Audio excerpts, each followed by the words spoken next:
एक व्यक्ति बर्फ बनाने वाली एक फैक्ट्री में काम करता था। इस फैक्ट्री में एक गहरे तापमान वाला फ्रीजर रूम था जहां बर्फ बनाई जाती थी। हर शाम की तरह आज भी फैक्ट्री बंद होने से पहले वह व्यक्ति अंतिम बार पूरे क्षेत्र का निरीक्षण करने निकला। जैसे ही वह फ्रीजर रूम के अंदर गया, किसी ने बाहर से गलती से दरवाजा बंद कर दिया और वो अंदर ही फंस गया। बर्फ के बीचों बीच -20 डिग्री सेल्सियस के तापमान में वह पूरी तरह अकेला, घबराया हुआ, बाहर से कोई आवाज नहीं, कोई मदद की उम्मीद नहीं। छुट्टी का समय था, सभी कर्मचारी अपने अपने घरों की ओर जा चुके थे।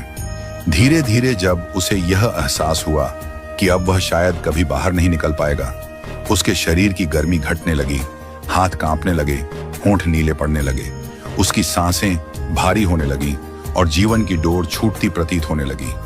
वो वहीं ठंडे फर्श पर बैठ गया और बंद आंखों से अपने प्रभु को पुकारने लगा। हे प्रभु, प्रहलाद को आपने अग्नि से बचाया, अहिल्या को पत्थर से मुक्त किया, शबरी के झूठे बेर खाकर उसे स्वर्ग का अधिकारी बनाया। अगर मैंने जीवन में एक भी ऐसा कर्म किया है जो आपकी दृष्टि में धर्म या मानवता के योग्य हो, तो आज मुझे बचा लीजिए। मेरी पत्नी और बच्चे मेरा इंतजार कर रहे होंगे। घर में मेरे अलावा कोई कमाने वाला नहीं है। अगर मेरा शरीर यहीं जम गया तो उनका क्या होगा? इतना कहते कहते उसकी आंखों से अश्रु बहने लगे। वह वहीं धीरे धीरे बेहोश होने लगा। करीब 1 घंटे ही बीते थे कि अचानक दरवाजे पर खटखटाहट हुई। दरवाजा खुला और चौकीदार दौड़ता हुआ अंदर आया। उसने बर्फ में पड़े उस व्यक्ति को उठाया और हीटर के पास ले जाकर उसे रगड़ने और गर्म करने लगा। कुछ देर में जब उसकी चेतना लौटी तो उसने थरथराते स्वर में पूछा, काका, आप यहां कैसे पहुंचे? किसी ने बताया आपको कि मैं अंदर फंसा हूं? वह बोला, बेटा, इस फैक्ट्री में मैं बीते 20 सालों से हूं। रोज सैकड़ों लोग आते हैं, जाते हैं, मगर कोई मुझे देखता भी नहीं, कोई कुछ नहीं कहता।